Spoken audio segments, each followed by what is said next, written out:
This titling of land has been a battleground of ideas, both in academia and practice.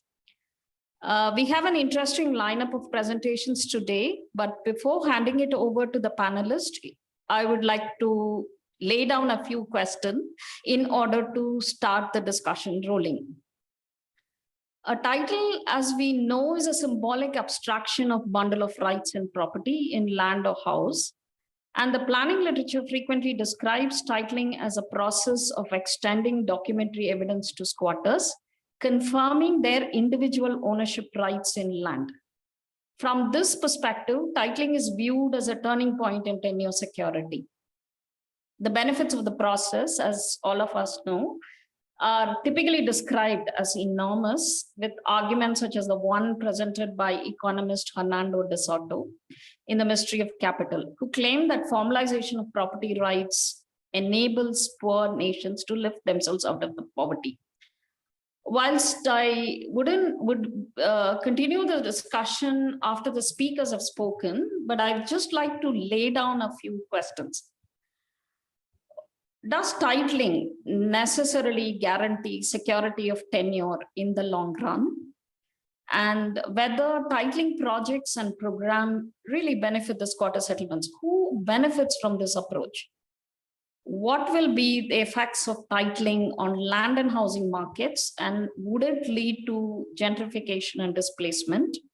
And more importantly, in today's time, is titling being used as a vehicle to transfer land that is held by squatter dwellers, particularly in profitable locations of the city, to real estate development? And we have had examples of this throughout the in different parts of India as well as in other countries. What's also interesting is that in today's time is the interaction of titling with technology. As the first speaker, Antarin Chakravarti, will elaborate to us, this the JAGA mission is seen as a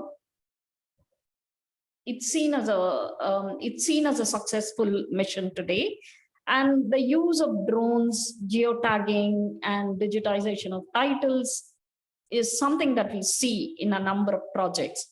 And often technology is mobilized to argue that it's going to reconcile and clarify land claims. And I say this because land claims are very contested. And this contestation is both historical and layered. Now, how does technology intersect in this contestation is an interesting question to explore.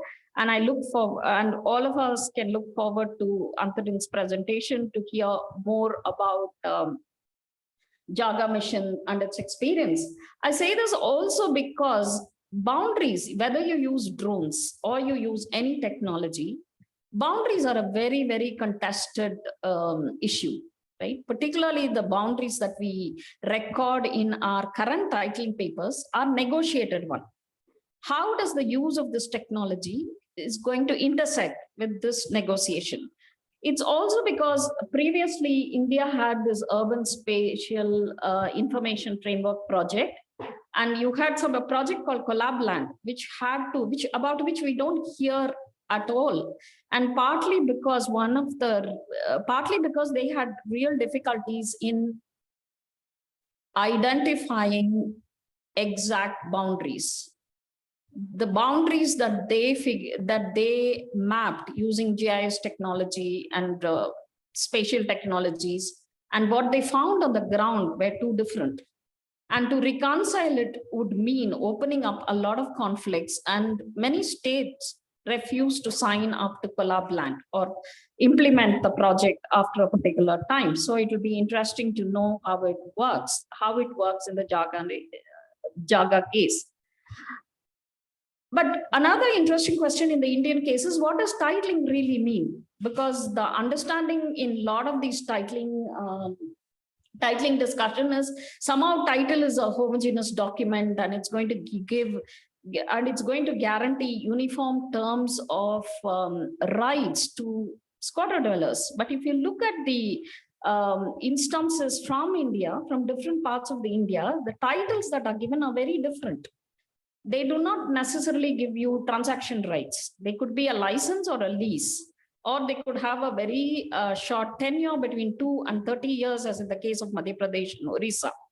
So what does titling mean? And also under the, in countries like India, which follows Commonwealth law, where we have evidence of title, you can use any number of documents to prove your claims to land. If in this setting, when you're introducing a titling program, how does this work? And this is a question that is that will be useful to hear about, both in the context of JAGA Mission and in the context of Patta Act that Anand will be discussing. And of course, the fact that we are talking about rights to land and the fact that we are talking about land titling programs wouldn't have happened but for the efforts of movements and collective action by squatters themselves. So it'll be interesting to know Yuva's experience about mobilizing, Gobinji's experience about mobilizing community dwellers to organize the rights. And with this thing, I hand it over to the panelists to keep in mind the following questions. What is the meaning of titling? And how does technology intersect with titling? And what does titling really give to people? And who really benefits from it? And I ask these questions also because you have a lot of rhetoric, particularly in the context of squatters. We hear about slum-proof city, slum-free cities. And I remembered a discussion with one of the Commissioner of Development Authority who interpreted slum-free city as a city where there are no slums. Therefore, they can be relocated outside the boundary. So what does slum-proof city mean? Is it about restricting the access of a certain group of people to productive locations in the city? What exactly do these terms mean? And how does titling project intersects with this politics? Hello to all the panel members, because we are in this age of webinars where we talk to alphabets on the screen. Before I get into JAGA, a couple of things I have to say, of course, that I don't have a presentation because we make so many presentations as part of our work that at least this opportunity I wanted to take a break from all that, no presentation. And JAGA is, the story of JAGA is best told as a story because it is quite a story. And of course, you can take some leeways when you have a story. Or let me do something. Let me now set my timer to 10 minutes because I blabber and my timer should tell me when to shut up before Ratula does. So my issue was that, you know, JAGA has so many layers and so many complexities, so many contradictions. It's huge. Of course, its numbers are huge, but I would say it's not really the numbers itself that matter, like it is written in that note, and you have the broad numbers. Actual numbers are actually even slightly lesser than that. It's not 200,000 households, but JAGA initially in its surveys covered about 180,000 households covered under the Land Rights Act, for which the land title will go. If you think about it, 180,000 sounds very huge, but given our cities and our total slum populations, even if you go by census data and the nice ones that we found in 2011, it's not something undoable. Most Indian missions are this large. What is unique in JAGA is the geographic scale. And that is what determines many of the technical challenges of JAGA.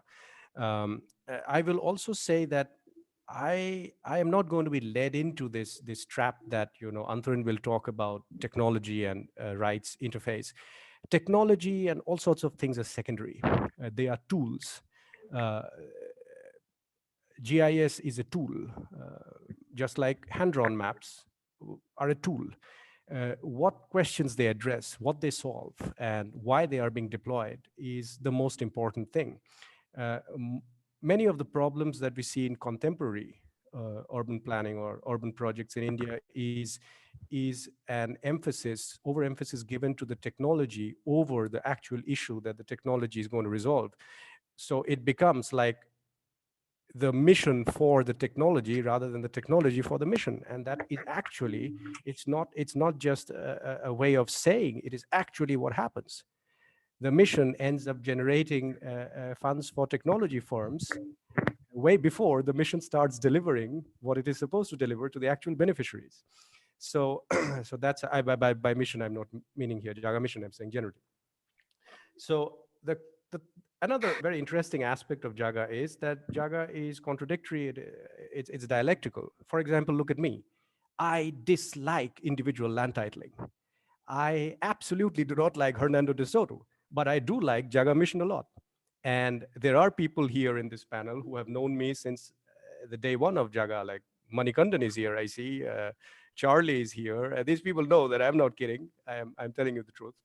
So JAGA is a mission which at one time for fun I had described JAGA as Piketty meets Polar, as in Thomas Piketty meets Hernando de Soto, Polar. It can bring that kind of polar opposites together. So the funny thing of JAGA is, as I said, I will tell it as a story in the remaining 8 minutes that are left. And let's say I will tell it as GIS. GIS, as all of us know what GIS means. Yeah, it means geographically informed stories. So that is how we use GIS in JAGA mission, geographically informed and geographically inspired stories. So again, it's another joke lost on a muted audience.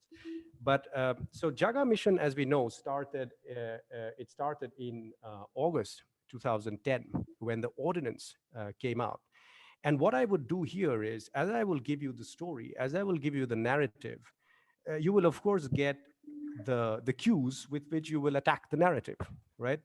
And when you will attack the narrative in the question answer session, that's when we will have the real fun, because then I will have to face your attacks. And that's much nicer than somebody giving a presentation and, and we get into some, because even critical questions have to rediscover themselves. Critical questions of yesterday may not work on projects of today because we are empirically enriched. So this ordinance came out, if you would remember, a little bit out of the blue on 10th August, and then there was a cabinet session, and this was very, very significant, as the principal secretary had said in the last webinar, that was the only time a kind of cabinet meeting happened with no other agenda apart from this, land rights to slum dwellers. And soon after that, on 10th August, this ordinance came out, because at that time the assembly was not in session. When the assembly was in session, then the acts came out, and two of them came out. The Odisha Land Rights to Slum Dwellers Act, which talked of giving in-situ land rights to all eligible slum dwellers in all of the municipalities, municipal councils, and notified area councils of Odisha. And then there was another one, which was the Odisha Amendment to Municipal Corporation Act. Both of them notified on 16th October 2017. Which talked of what to do, which talked of giving property rights to slum dwellers in the corporations. And then, so it was decided initially that we will target this land rights thing first and go in for the municipal councils and the notified area councils first. A pilot was taken up, and given JAGA's size, we knew there are about 109. There are 5 corporations in Odisha. There are 109 municipal councils and notified area councils in Odisha.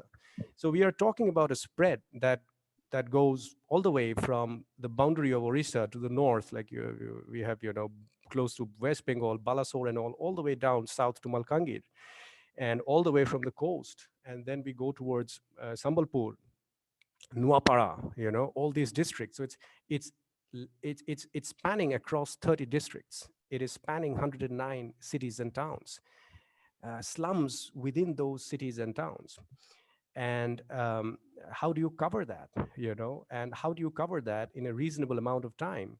When, like once I had in a week covered from Bhubaneswar, Navrangpur, Nuapara, Malkangir, all those slightly remote ones. It was an average driving time of 13, 14, like Malkangir back to Bhubaneswar, the last stretch was 15 hours, in which we got lost twice, I think, in some elephant reserve while passing through Kalahandi.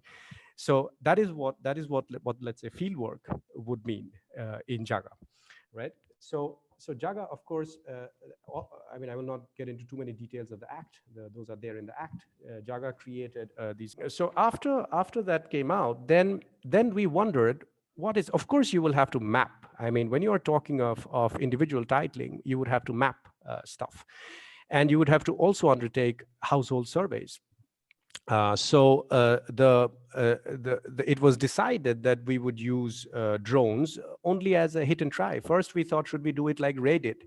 We will use satellite imagery, maybe Landsat or something. I think it was 60 centimeter, 1 meter resolution. And but when you have a 1 meter resolution satellite imagery, you cannot delineate individual slum houses or or individual tracts of occupation, area under actual occupancy, as they would say. So on that, you have to overlay DGPS. You have to put the DGPS tripods on corners of houses, get those points, then digitize the maps. A couple of weeks work per slum, multiplied by the number of slums that we have and the geographical spread. Very difficult. At one time, we also thought, why not go in for simple hand-drawn maps? Because our revenue teams, the Amins, I mean, these were also great discoveries for me. They are not taught in planning schools. Who is an Amin? What does he exactly do for the Tehsildar? What kind of cartography do our revenue departments use? The fact that their maps are scaled at 16 inches to the mile, right? It's a very different kind of map. How do you overlay it with a slum? All sorts of things were there. And so the issue of drones came about primarily keeping in mind that we would have to create a base high resolution layer of the slums pretty quickly. And that resolution would be as detailed as 2 to 4 centimeter resolution. Not because we really need that kind of resolution for figuring out the place, but it is an aid to digitization. When you have a very high resolution a map, and it is also georeferenced, it is to scale, then you can go in vehicles, one urban local body to another, teams of surveyors. You fly the drone in collaboration with the urban local body there, the municipal council there, who show you, yeah, this is a slum. They don't worry about it too much. They kind of fly the drone, and the first task then becomes in discussion with the urban local body. And while this drone process is going on, you are also setting up. Somebody is not picking up their phone. So, so you are also creating, or let's say having meetings in the slums where you are setting up these slum dwellers associations. Slum dwellers associations was kind of as an addition when the rules and all came out, and then through government orders, it was realized after the act actually came out that we need citizens representation in slums through associations. That's how those things came out. So the thing with JAGA is that JAGA is extremely actual problem oriented and implementation driven. So what it does essentially is that its modus operandi is that it will take up a task, which is of course important, but it will attack it first in a pilot. So we had a pilot, given that 30 districts are to be covered. We took a pilot not of 1 or 2 slums, but almost like 53 slums in 9 cities across 2 districts, Puri and Ganjam. That was the pilot. While the pilot is going on, your learnings are coming in because you're continuously interacting with the field. Okay, this is not working, that is not working. The drone images, the printout, the NGOs are not able to understand the printout. We are marking numbers on the door. Those same door numbers have to be marked on printouts of the drone imagery.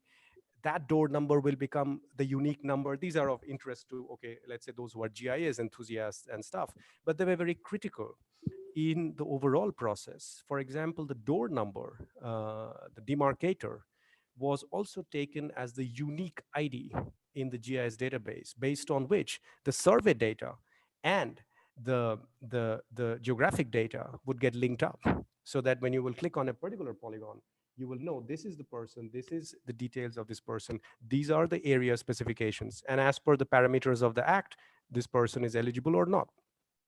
Another layer comes into it, which is the revenue layer.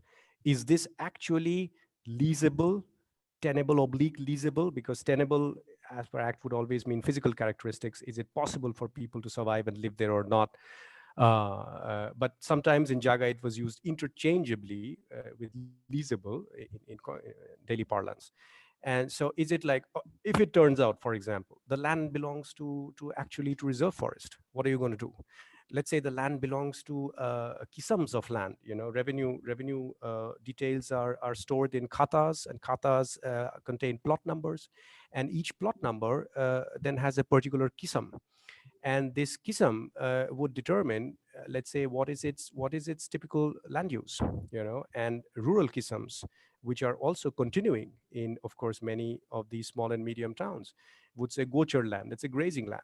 If it is reserved as gochar land and it has not been reclassified, then effectively the government cannot, so what one realizes in these government missions is that more often than not, government's battles are internal. Government is fighting government, so housing and urban development has to get into a love hate friendship collaboration relationship with the revenue department. Then it may have to get in touch, let's say, with the environment and forest department. There are a series of slums of Nulia fishing community migrant slums, which are on the coast, typically various Nulia Sahi slums in Gopalpur, in Puri, in Konark. What do you do? Okay, fine. Maybe you can give land rights, but what would you do during upgradation? Because the CRZ would come into the picture. So then there are a series of these things. Even forests is of various kinds. There is reserve forest, there is revenue forest, there is within revenue forest, there are subcategories: chota jungle, bada jungle, jungle ek, jungle dui, all of which are not actually leasable. So what do you do in those cases? So for me personally, also as a person who is not a great admirer of individual land titling, it was also great learning as to what are actual practical challenges, operational challenges that governments face when they execute. So oftentimes our narratives of the state are based on an assumption of uh, operational power that the states may not even possess. The states may want to pretend that they have it, but when you look deep inside, so most of the time when, let's say, as researchers, it's the most common thing you hear, you go to the government, you say, could I have this data? And the government will say, no, we cannot give you this data. Fact of the matter is that they do not have that data. Most of the times, governments do not have the capacity to maintain within their own facilities the data that gets produced through large missions. Smart city mission is another classic example of that. You need, all government missions now involve some kind of high technology interventions or the other. Yeah, there may be GIS, there may be some kind of big data, some kind of automation, AI, whatever you name it. So of course there would be vendors and contractors who would be hired for that. The data that would get produced remain in the, let's say, the archives or the private servers of these organizations until it's, let's say, handed over. So effectively, these partnerships become extensions of the state, technical extensions of the state. And then begins a process which has benefits of outsourcing, but also the necessary dependencies and helplessnesses of too much outsourcing. So collaborativeness, or what we would say, communicative planning, collaborative planning, becomes very essential because you are having to deal with a wide range of partners, wide range of technologies, and trying to target a huge amount of area on the ground, for which governments as such do not really have the capacity to maintain process or even often the trained staff to handle it. But governments have a great understanding of what needs to be done. For example, people working in revenue department, Amins, who are like, let's say, the traditional cartographers, mappers, they may not know GIS, but they damn well know know mapping, they know cartography. Oftentimes, a GIS specialist may be preparing the map sitting in the basement of an office somewhere. Yeah, that's a typical computer sweatshop air-conditioned sweatshop, let's say. And but oftentimes the people who actually prepare these maps are not the ones really always in the field. So it's very important, how do you maintain a communication between the field, between digital data sets getting created, and the city level, the district level, the state level. One of the most important things, and I know I will not take more time, because again, talking of technology, you will end up taking 15 minutes. If you talk of the, let's say, other participation, you will take 15 minutes. JAGA is like that. We'll do it in question answer. So the most important learning, of all this is to be very clear. What is it that you want? What is it that you want to do? And only to apply technology for that. There are situations where urban local bodies, in the initial phases, couple of urban local bodies actually just said, oh, put these GIS maps aside, we'll make some hand-drawn maps. And they did a great job. They ended up faster than the drone, because it is always like that. Technology that you are accustomed to, you are familiar with, you will always do faster compared to a technology that has not yet sunk in and people are fumbling about.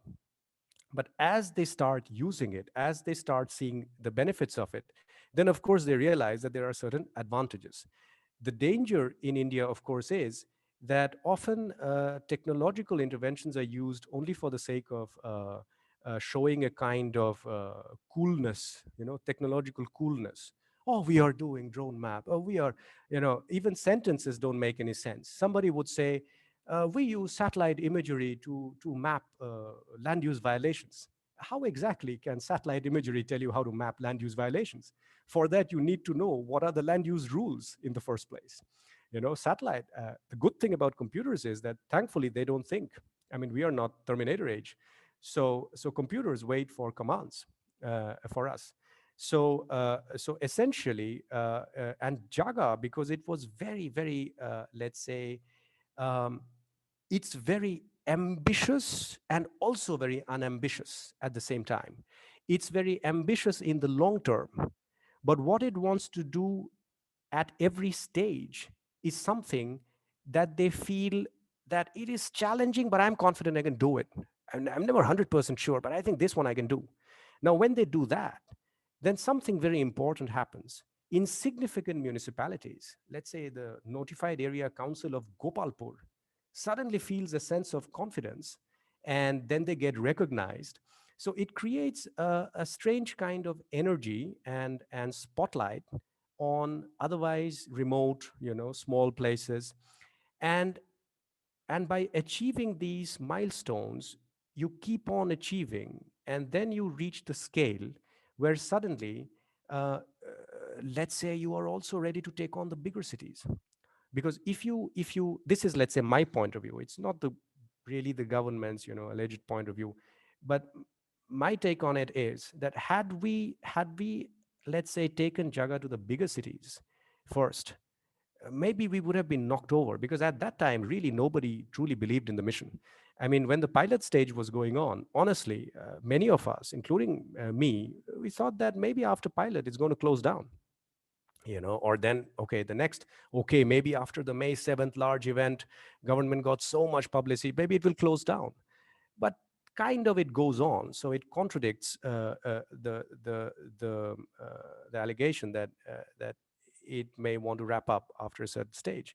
But at every point, it is targeting something very pragmatic, something very operational, and its let's say its idealism, if you would want to call it, is extremely grounded, to the extent that, much to the frustration of partner organizations often, who would want to say that, hey, if we are doing slum upgradation now, shouldn't we look into this? Shouldn't we look into that?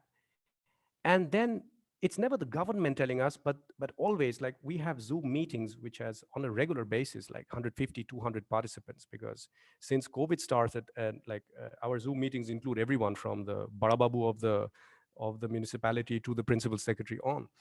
And when it is deliberated, it's very clear, and also in the core committee meetings it becomes clear that no, you know um, let's focus on 6 parameters. That hardcore, simple upgradation, the classic upgradation, you know, paved streets, street light, water supply, sanitation, it's 6 parameters, no more.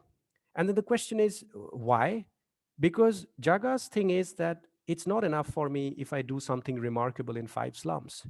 I have to do, if my goal ultimately is to turn slums to livable habitats in, let's say, a couple of years, the first phase of that is land rights. The second layer of that is upgradation. The third layer of that, which is what is being contemplated now, is all socioeconomic parameters, you know, developmental parameters.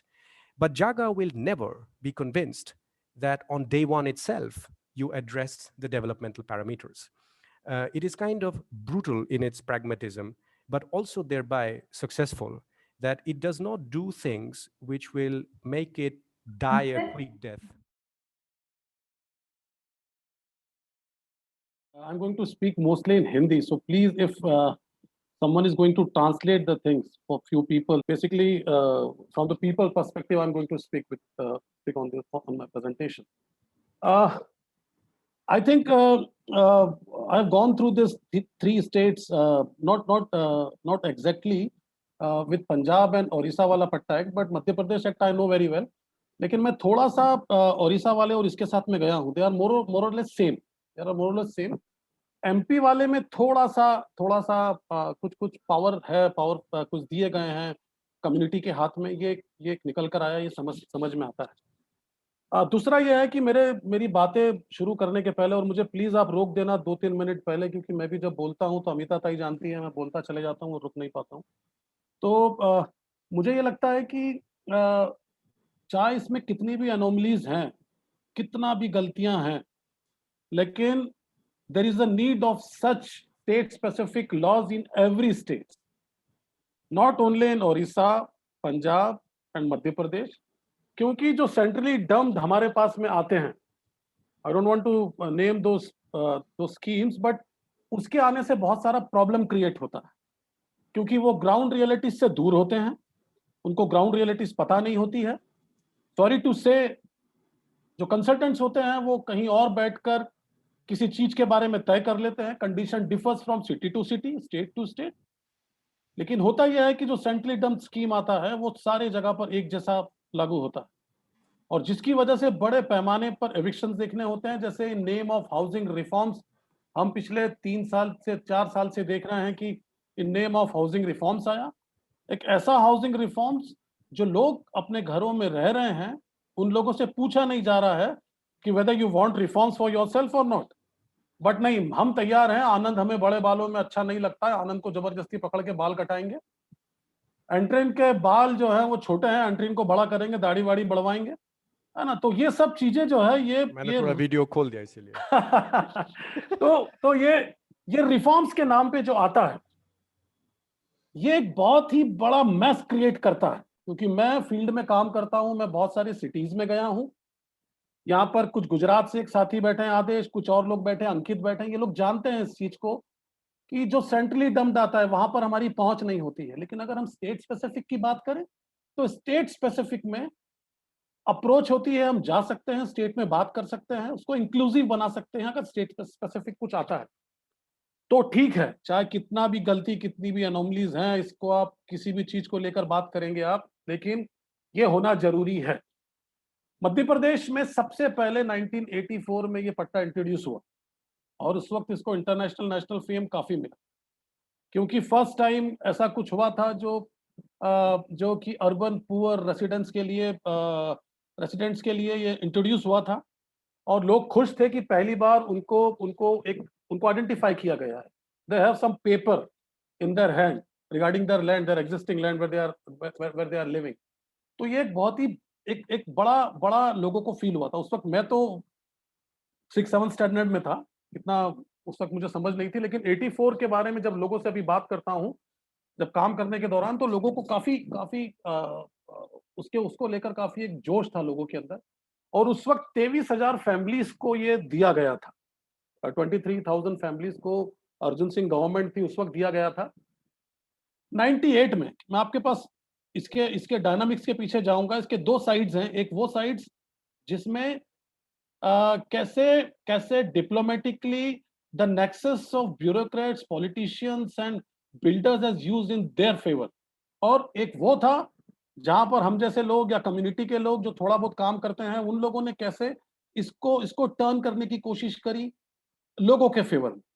वो जो words जो दिए जाते हैं, क्योंकि मैं जब ओडिशा का भी पढ़ रहा था, पंजाब का भी पढ़ रहा था, देख रहा था, तो मुझे लगा था कि उसमें कई ऐसे वर्ड्स हैं कि there is a need to dissect those words, और उसको डाइसेक्ट ऐसे करना चाहिए कि they should come in favour of our people, not in favour of nexus, that nexus. तो ये कोशिश की गई, पर 98 में जब पट्टा आया, तो 98 में भी जब पट्टा आया तो उसमें सारी चीजें सेम थी, डेट चेंज करी गई, लेकिन उसमें दो तरह का पट्टा दिया गया। एक था टेम्पररी पट्टा फॉर 1 ईयर, जिसको कहीं किसी प्रोजेक्ट में यूज होना है, मास्टर प्लान में, लैंड यूज में कुछ और है। And the second one was permanent पट्टा, इट वाज फॉर 30 इयर्स, कि 30 इयर्स के बाद में आपको देखेंगे रिन्यू होगा तो रिन्यू करेंगे। उस वक्त ऐसा कोई शर्त नहीं था, रिन्यू करेंगे। अगर उस वक्त लगता है, क्योंकि most of the slums were on the periphery of the cities, on the outskirts of the cities, तो टिल दैट दोस 30 इयर्स जब पास होते हैं तो वो सिटी के सेंटर में आ जाती है, तो तब शायद पट्टे को वो लोग उतना एक्सेप्ट नहीं करते। तो ये पूरा खेल था जो चल रहा था, तो लोगों ने इसको यूज करना शुरू करा अपने फेवर में। क्योंकि अगर आप 30 इयर्स का पट्टा देखेंगे और 1 साल का पट्टा देखेंगे, उस दोनों में एक क्लॉज दिया था कि in name of public interest you can be displaced at any time. आपको कभी भी हम एविक्ट कर सकते हैं, आपको कहीं पर भी शिफ्ट कर सकते हैं। तो 98 में एक बड़ा मैसिव एविक्शन का प्लान बनाया इस पेपर को लेके। वो एक गाना है ना कि एक ये क्या, मुंबई हमारा हमारा शहर से ये कानून पास कराया, हमें गुनाहगार ठहराया। तो वो कानून दिखता प्रो पीपल था, वो लगता प्रो पीपल था, लेकिन उसको कैसे डाइवर्ट किया, जिनके अपने इंटरेस्ट थे उसमें, कोशिश ये की गई कि उस एक पब्लिक इंटरेस्ट वाले को शो करके कैसे लोगों का मैक्सिमम उस जगह से लोगों को इविक्ट किया जाए, कैसे लैंड को ग्रैब किया जाए। उस वक्त हम लोगों ने स्टार्ट किया था, स्टडीज चल रहा था ऑक्सफैम के साथ में, अर्बन पॉवर्टी रिसर्च प्रोग्राम में। तो उस वक्त हम लोग बड़ा बड़ा जोश में थे, बड़ा पैशन में थे। हमको लग रहा था कि यार हम सब चीजों को डिग आउट करके निकाल रहे थे कि क्या क्या एक्ट्स होते हैं, क्या क्या कानून होते हैं। 98 के अंदर जब हमने उसको पूरा पढ़ा तो उसमें बहुत सारी चीजें हमको फेवरेबल लगी, और 1984 में भी वो चीजें थी, मौजूद थी। 92 में जिस 74th अमेंडमेंट की बात की गई है, यहां मैं आपसे सीधे आ रहा हूं, क्योंकि मैक्सिमम चीजें वही है जो ओडिशा के पट्टे में या इसमें, लेकिन लोगों ने किस तरीके से और कैसे स्ट्रेटेजाइज करके हम लोगों ने चीजों को अपने फेवर में किया, उसके ऊपर मैं बात करना चाहूंगा। कि जब नेक्सस उसको अपने फेवर में ले रहा था, तब हम लोगों ने उसका बहुत स्टडी किया। वो अर्बन पॉवर्टी रिसर्च प्रोग्राम था, उसके अंदर हम लोगों ने उसका स्टडी किया पट्टे का। उस पट्टे में निकल कर आया कि वो जो आज हम 74th अमेंडमेंट देखते हैं, जो 92 में इंट्रोड्यूस हुआ था, वो वाला मोहल्ला सभा, मोहल्ला समिति का कॉन्सेप्ट उस वक्त पट्टे में दिया गया था। मोहल्ला सभा मतलब वो सारे लोग जो उस बाउंड्री में रहते हैं, 4 साइडेड बाउंड्री के अंदर रहते हैं, they all are member of this sabha. और मोहल्ला समिति जो थी, वो कुछ लोगों को छाट के, जिसमें SC ST महिलाओं का, इन सब का एक बराबर का भागीदारी देकर उसमें फिक्स किया गया था कि ऐसे इतना ये लोग रहेंगे। दूसरा उसमें एक चीज और दिया गया था कि कलेक्टर के हाथ में सारे पावर है, या कंसर्न ऑफिसर SDM है, उसके हाथ में सारे पावर है। बट एक चीज और दी गई थी उसके अंदर, जो उसमें बहुत क्लियरली ये बोलती थी कि अगर कोई किसी को उसके पोजीशन से हटाता है, आप लोग चाहेंगे तो मैं आपके साथ में वो पट्टे का पूरा कॉपी शेयर कर दूंगा रतुला को, और इनको दे दूंगा, ये आप लोग के साथ शेयर कर सकते हैं। आप लोग के पास होगा भी, क्योंकि जब लोग इतना काम करते हैं तो उनके पास ये सारा चीज मौजूद होगा। लेकिन जिसके पास नहीं है तो मैं शेयर कर सकता हूँ। उसमें बहुत क्लियर लिखा था कि अगर किसी ने किसी को पोजीशन से हटाया उसका, और अगर वो गिल्टी पाया गया, तो उसके ऊपर फाइन लगेगा, उसको इम्प्रिजनमेंट होगा। तो ये सिर्फ अप्लाई नहीं करता है किसी और पे, ये गवर्नमेंट ऑफिसर पे भी अप्लाई करता है कि अगर वो किसी पब्लिक इंटरेस्ट में नहीं हटाते हुए, किसी बिल्डर के इंटरेस्ट में या किसी में वो हटाता है, किसी कम्युनिटी को, किसी स्लम को, किसी सेटलमेंट को, तो वो भी बराबर का गिल्टी है और उसको भी इम्प्रिजनमेंट होगा। लेकिन आपको वो सारी चीजें उनके सामने प्रेजेंट करना होगी। हम लोगों ने कोशिश ये करी कि इस तरीके से नेक्सस से लड़ा जाए। हम लोगों ने उन सारी चीजों को गैदर किया। जब तक 3-4 स्लम्स टूट चुकी थी, उसके बाद we went to court with all this papers, और हमने बात करा कि ये कैसे कर सकते हैं बिना आप हियरिंग का टाइम दिए। उसमें बहुत क्लियर लिखा था कि आपको हियरिंग का टाइम देना होगा। इनडायरेक्टली हमने जो डाइसेक्ट किया, जो मैंने पहले कहा था कि हमको जरूरत है डाइसेक्ट करने की, there is a need of dissecting the whole act, उसमें जो पॉइंट्स हैं उनको, क्योंकि जो काम कर रहे हैं, मुझे नहीं पता एकेडमिशियन और रिसर्चर्स का, लेकिन हम लोग जो कम्युनिटी में काम कर रहे हैं, हमको ये पता होता है कि कम्युनिटी पूरी आप पे डिपेंड होती है। जब कुछ इस तरह का चीज आती है तो वो हमारी तरफ देखते हैं या हमारे जैसे और लोगों की तरफ देखते हैं कि आप बताओ यार इसमें क्या करना है। तो हम उनको पूरी चीज तो नहीं बता सकते कि आपको क्या करना है, लेकिन हम उनकी तरफ थ्रो करते हैं। हम लोगों ने उनकी तरफ ये थ्रो बताया कि ये सारा सारा चीजें हैं जो आपके अगेंस्ट जाती है, लेकिन कुछ चीजें हम आपके फेवर में बात कर सकते हैं। जब हम लोग इसको लेकर गए, एसडीएम के पास गए, कंसर्न ऑफिसर के पास गए, उसको थ्रेट क्रिएट किया, सॉरी टू से एक वर्ड ऐसा यूज कर रहा हूँ, थ्रेट क्रिएट किया, लेकिन वो करना पड़ता है अगर आपको अपनी कम्युनिटी को एविक्शन से बचाना है। वो सारा थ्रेट उसके सामने हम लोगों ने क्रिएट किया कि देखिए अगर आप कुछ इस तरह से करते हैं, आप गलत तरीके से लोगों को डिस्पोजेस करते हैं, तो आप भी गिल्टी होंगे और आपको भी उसके लिए आपको भुगतना होगा। हम लोगों ने बहुत सारे एविक्शंस बचाए, कई एविक्शंस को उसमें रोक पाए। तो बेसिकली यह है कि क्या जो लोग हैं उनको उस एक्ट के बारे में पूरी तरीके से पता है। पट्टा एक्ट को हम लोगों ने यूज किया, उसको एक कन्वर्जेंस किया, उसको कन्वर्जेंस ऐसा किया कि 180 स्लम्स को ओडीए प्रोजेक्ट में, बहुत सारे लोग जानते हैं इंटरनेशनल अवार्ड मिला है ओडीए प्रोजेक्ट में, ब्रिटिश गवर्नमेंट का था। उस 180 स्लम्स को उसमें इंफ्रास्ट्रक्चर डेवलपमेंट के लिए लेकर आया गया। उसमें से कई कम्युनिटीज को इन लोगों ने एविक्शन के लिए आइडेंटिफाई कर लिया थोड़े दिनों के बाद। हम लोग वो इंफ्रास्ट्रक्चर डेवलपमेंट का जो एक रिकॉर्ड था उसको लेकर, पट्टे वाली चीज को लेकर, इन सब चीजों को लेकर हम लोग जब आगे गए तो हम लोगों ने उन कम्युनिटीज के एविक्शन को बहुत हद तक हम लोग रोक करा था। लेकिन इसमें हम लोगों ने 2-3 चीज पैरेलल चली है। बेसिकली इसमें एक ये चीज करा है हम लोगों ने कि एक तो टेक्नोलॉजी जो है वो लोगों के साथ में शेयर करी। जरूरी नहीं, आप देखते हैं इजीली आजकल मोबाइल चलाना बहुत इजी है, हर कोई फेसबुक, हर कोई ट्विटर। आप जब हम लोग यूथ के साथ में इंटरेक्ट करते हैं तो हमको जब ये पता लगता है तो हम लोग ये देखते हैं कि यूथ बहुत अच्छे तरीके से, कम्युनिटी का यूथ जिसको हमको लगता है कि वो बेस स्पीकर है या वो उतना पढ़ा लिखा नहीं है, लेकिन वो ट्विटर पे है, वो इंस्टाग्राम पे है, वो फेसबुक पे है। तो हम लोगों ने कोशिश करी कि क्या कम्युनिटी के लोगों को हम टेक्नोलॉजी के साथ में कनेक्ट कर पाए, क्योंकि आई डोंट नो मैं कितना सुन पा रहा था, लेकिन जो मुझे लग रहा था कि टेक्नोलॉजी के अंदर इन्वॉल्वमेंट कम्युनिटी का उतना दिखता नहीं था। तो टेक्नोलॉजी के अंदर हम लोगों ने रिमोट सेंसिंग इमेजेस जो थी उसको अलग अलग चीजों से, हम लोगों ने सैटेलाइट इमेजेस को अलग अलग एप्स के थ्रू लोगों को कनेक्ट करना सिखाया कि आपकी कम्युनिटी ऊपर से कैसी दिखती है, कितने मकान है, कैसा है, वो सारा चीज उनको बताने की शुरुआत करी। दूसरा, हम लोगों ने उनसे कहा कि आप अपनी कम्युनिटी का खुद का एक नजरी नक्शा, एक ऐसा कच्चा मैप आप बना के रखिए जहां पर वहां पर क्या क्या डेवलपमेंट मौजूद है, क्या क्या इंफ्रास्ट्रक्चर फैसिलिटीज वहां पर, वो सब आपके पास में होना चाहिए। वो हम लोगों ने लोगों के साथ में करा।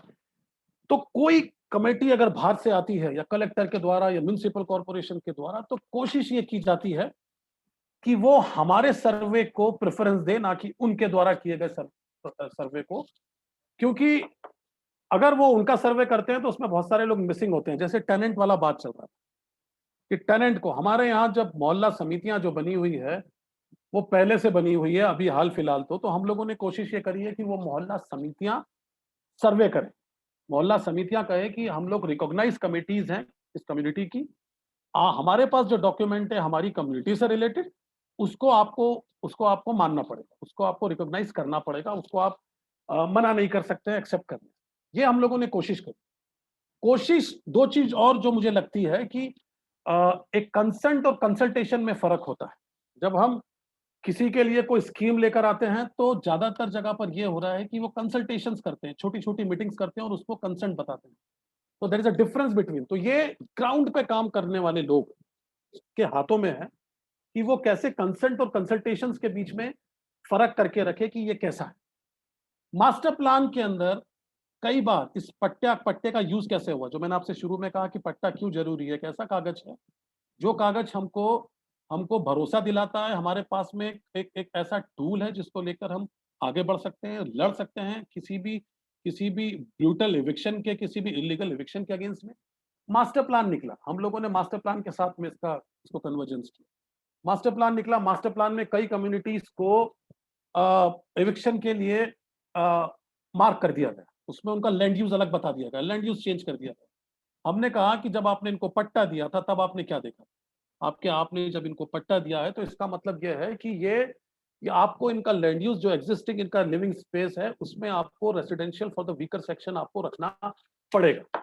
कई बार ये जो ऑब्जेक्शन और सजेशंस, टाइमली इंटरवेंशंस जो हम लोगों ने कर पाए पट्टे को इस्तेमाल करके, उसको लेकर हम लोगों ने कोशिश करी और एविक्शंस को रोक पाए, लैंड यूज चेंज कर पाए। ऐसे बहुत सारे एग्जांपल्स हमारे पास में इन सब चीजों को लेकर है। दूसरा ये था कि पीएमएवाई को की अगर हम बात करें, तब मैं पट्टे के आपको अलग अलग सपोर्टिंग चीजें बता रहा हूं कि पट्टे को हम लोगों ने कहां कहां यूज किया।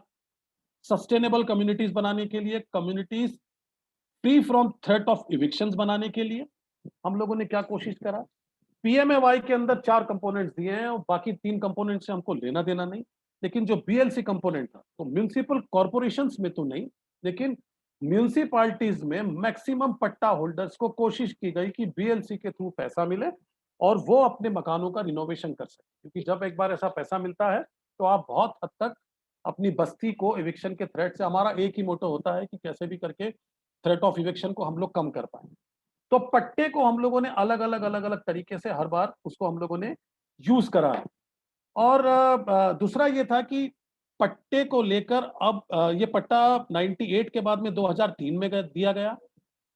हर वक्त जब इलेक्शंस आता था तो उस इलेक्शंस के टाइम पे पट्टे के बारे में एक अनाउंस ऑर्डर निकलता था कि पट्टा दिया जाएगा। 2003 में, 2008 में, 2013 में और 2018।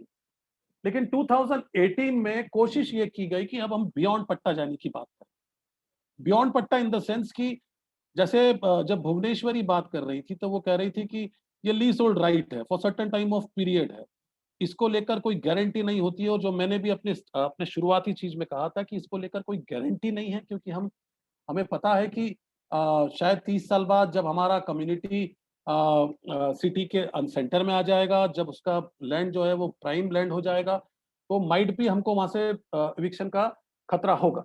तो लोगों ने इस बार ये बात किया कि हमको रेगुलराइजेशन चाहिए, हमको नियमितीकरण चाहिए। अब आप हमको स्लम वाला लिस्ट से निकाल के, क्योंकि मोस्ट ऑफ द डॉक्यूमेंट्स में दे राइट गंदी बस्ती, जो कि लोगों की डिग्निटी को ठेस पहुंचाता है। गंदी बस्ती जैसा वर्ड, वो मजदूर बस्ती हो सकता है। तो लोगों ने कहा कि आप कोशिश करिए कि हमको आप अब रेगुलराइजेशन प्रोसेस में लेकर आइए, नियमितीकरण में करिए। हम वो सारा रेवेन्यू जो आप हमसे लेना चाहते हैं वो हम देने को तैयार हैं, जो भी मिनिमम जो इकोनॉमिकली वीकर सेक्शन के लिए होता है। तो इस इलेक्शन के दौरान हमने कोशिश करा कि वो सारे पट्टा होल्डर्स जिनका 84 के बाद में 30 इयर्स का उनका उनका उनका ड्यूरेशन खत्म हो गया था, 98 जिनका खत्म होने वाला है ड्यूरेशन, ऐसे लोगों को ये कहा जाए। और उन लोगों ने बल्क में ये एप्लीकेशंस डाली है और उसको पता नहीं ये रिकॉर्ड पे बोलना चाहिए, पर उस वक्त जब हम लोग एक हिट इलेक्शन कैंपेन चला रहे थे और अलग अलग पॉलिटिकल पार्टीज के साथ बात कर रहे थे, तो उस वक्त हम लोगों ने इन्हीं पट्टा होल्डर्स का लिस्ट लेके जो स्टेट के कांग्रेस प्रेसिडेंट थे, जो बाद में सीएम हुए, कमलनाथ से हम लोग मिले और कमलनाथ से हमने कहा कि ये सब पट्टा होल्डर्स हैं जो अर्जुन सिंह के टाइम पर थे और उसके बाद में दिग्विजय सिंह के टाइम पर दिए गए हैं, तो हम ये चाहते हैं कि इनको आप रेगुलराइजेशन के प्रोसेस में लेकर आओ। और उन्होंने उस बात को माना। हमने कहा कि अब हम लोग किसी भी लीज होल्ड टाइप की चीजों में जाना नहीं चाहते, अब हमको परमानेंसी चाहिए। तो उसको लेकर उन्होंने उस चीज को लेकर करा। और जहां तक इसकी बात है, क्योंकि मुझे ये पता है शायद ओडिशा वाले में टिस का एक बहुत बड़ा इन्वॉल्वमेंट था इस पूरी चीजों को बनाने के लिए। ये जो पूरा एक जागा मिशन था इसके अंदर, इसको पूरा ड्राफ्ट करने के अंदर, जहां तक मुझे ध्यान है, आई डोंट नो, आप मुझे करेक्ट कर दीजिएगा इफ आई एम रॉन्ग। तो मुझे ये लगता है कि हम लोग तो और सोच रहे हैं, बहुत सारे साथी हैं जो ये सोच रहे हैं। और मैं टिस को भी ये कहना चाहता हूँ, और ये centre for urban policy and governance का जो पूरा एक टीम है उसको भी ये बोलना चाहता हूँ कि हमें इसको और एलिब्रेट करना चाहिए, हमको इसको और एक्सपांड करना चाहिए। 10 अनोमलीज हैं, 10 परेशानियां हैं, लेकिन we have one tool in our hand to fight for the people. लोगों के लिए हमारे पास में एक ऐसा टूल है जिसको लेकर एटलीस्ट हम लोग किसी चीज को लड़ सकते हैं। तो हमारी कोशिश यह है कि हम और स्टेट में जाएं और स्टेट से बात करें। दूसरा मेरा यह है कि क्या एक स्टडी प्रपोज हो सकती है इन 3 स्टेट्स को लेके, जिन स्टेट्स में ये पट्टा का आया है। मध्य प्रदेश सबसे पुराना है जहां पर ये आया है, जिसको लोगों ने बहुत अच्छे तरीके से एक्सेप्ट किया है, लोगों ने उसको बहुत डिप्लोमेटिकली अपने फेवर में यूज किया है, इविक्शन को का रेशियो कम करने के अंदर उसको यूज किया है। तो क्या ये पॉसिबल है कि इन 3 स्टेट्स को लेकर एक स्टडी किया जाए कि इसका इम्पैक्ट क्या था लोगों पर?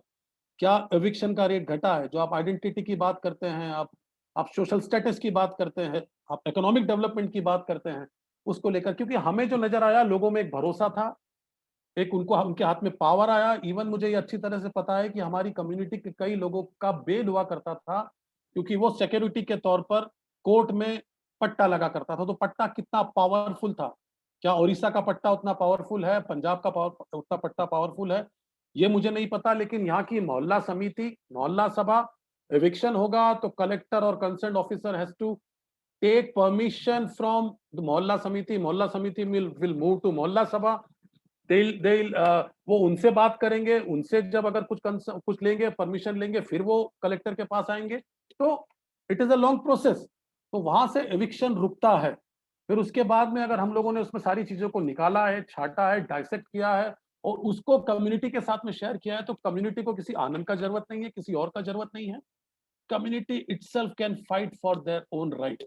ये एक पूरा था। तो मुझे ये लगता है कि शायद मैं 15 मिनट बोल गया हूँगा, इससे ज़्यादा तो नहीं बोला हूँगा, लेकिन मुझे लगता है कि पट्टा एक्ट को पूरे देश में लागू करने का जरूरत है। Thank you. Hello everyone, I'm Gobind. I'm based in Baleshwar in Odisha. This is really a good opportunity because I have been asked to speak to you from the experience I had in Odisha for the last 14 years. I would like to have my presentation. So let me just start it.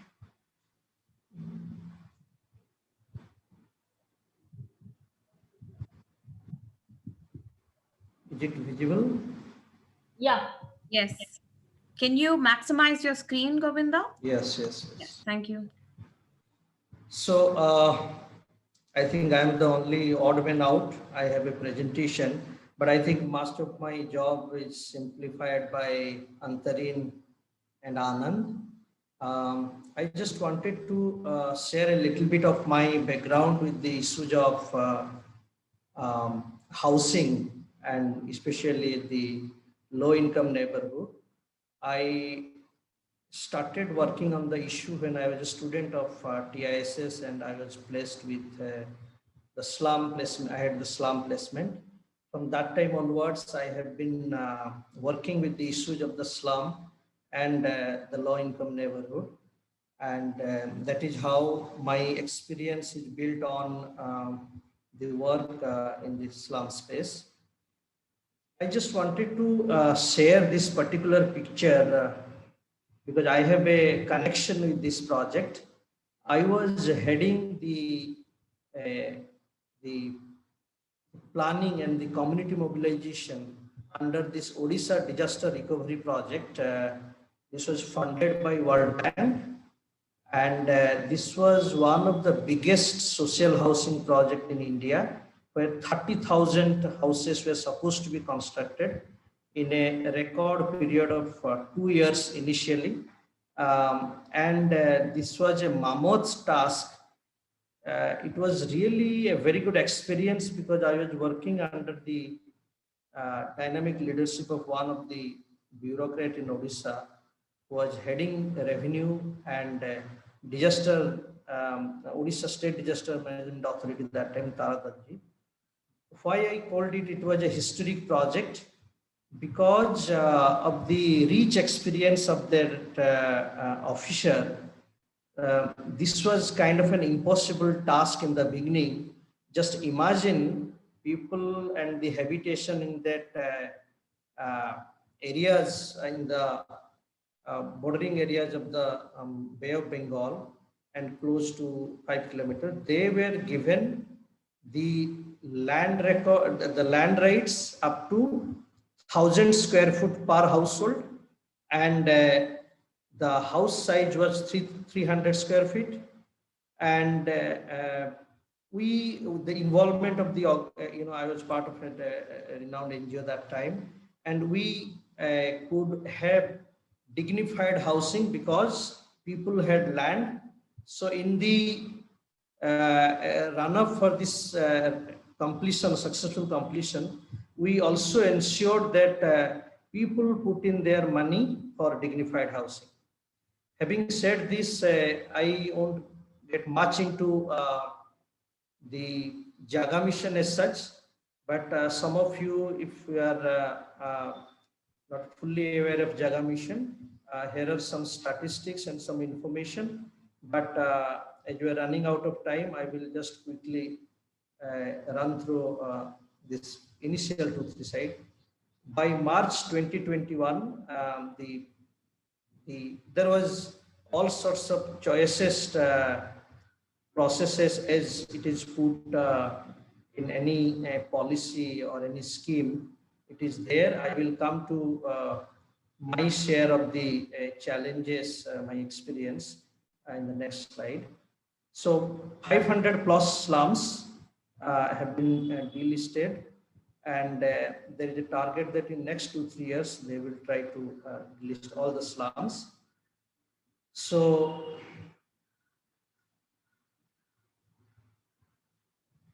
yeah, so I just wanted to share, just to remind the participants that as I showed that ODRP thing, everything was perfect. There was political will, bureaucratic will. I have seen how the lands were getting regularized, even there was under CRZ, and the kind of vigor that was there, everything was just done right.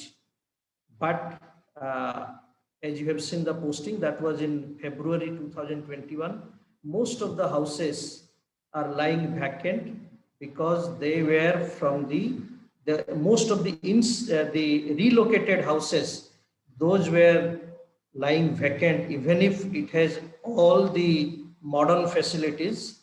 It is horizontal, it has land, it has all other benefits needed for a ideal location habitation. So when we think about JAGA mission, I completely agree with my co-panelist that JAGA mission started as one of the historic act, and you must know this fact that the Odisha government was going for election in 2019, and 2017 this was introduced, and as there was a lot of hue and cry and election was approaching, some of the municipalities were due for the urban local body elections. So there was the government was under tremendous pressure. However, the issue that remained till now, so I just wanted to share that some of these things we must remember when we see that incremental benefit or incremental security that we see under the JAGA mission. The entire process was really a hastening process. We run a program called Dhul Ke Phul. We promote talents from the slums, and we try to assert the rights of the children who have a right to also grow as their counterpart in any other city space. We could see that the city, in the city, the other half that we call the slum, they have gone through a lot of in the historicity, they have gone through many exposure to many schemes and promises. And there are stakeholders, like in a typical Odisha slum or any other slum, there are Basti Mahasabha and there are Basti Savaj. they have their own politics. I will not get into that, but at the same time, they have they hold a very significant role in creating that in defining the space for the slum dwellers. But JAGA Mission climbed high on the technological part of the process, and that hastening was because there was a context, and there are newspaper cuttings coming in that government has declared with all the newspapers, but what is happening. So there was a momentum before 2019 election also. So there was not enough dialogue. Secondly, when you are bringing an overarching act or scheme, there must be kind of interaction, the tensions between these entities, those are created as part of some act in the past. Like in a typical municipality I stay, there is a regional improvement trust.